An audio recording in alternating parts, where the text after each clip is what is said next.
Missing out on the #1 overall pick could be a blessing in disguise for the New York Jets.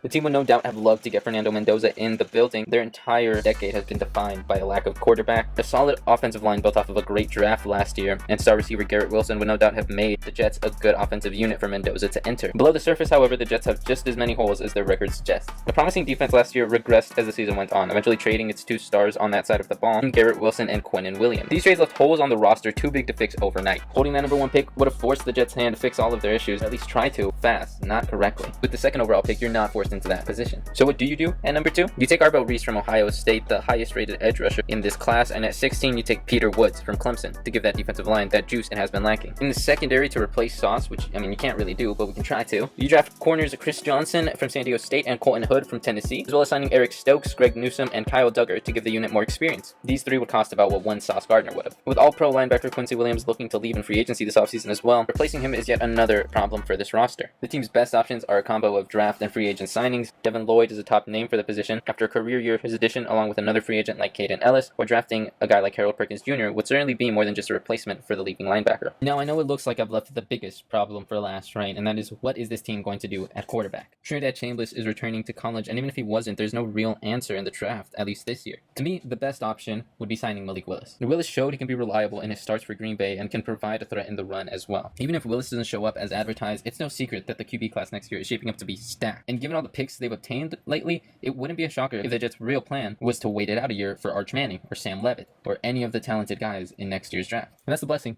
for the Jets. Now, how would you rebuild this team? Let me know in the comments.